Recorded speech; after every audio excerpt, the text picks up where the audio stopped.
একটা সময় ছিল যখন সকাল মানেই ছিল পাখির কলতান, শিশির ভেজা ধান ক্ষেত আর মাটির ঘ্রাণ। এটাই তো আমাদের সোনার বাংলাদেশ। ছোট্ট এক গ্রামে ছিল মায়া। 3টে ছাগল আর একটা মাটির ঘরে ছিল তার সব কিছু।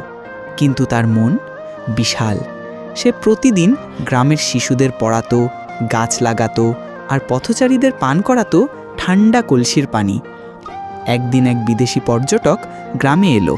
মায়ার আতিথেয়তায় মুগ্ধ হয়ে বলল, তোমাদের তো কিছুই নেই, তবু এত সুখী কেন? মায়া মুচকি হেসে বলল, আমাদের আছে সবুজ মাঠ, খোলা আকাশ, শান্তি আর ভালোবাসা। এটাই তো আসল সোনা।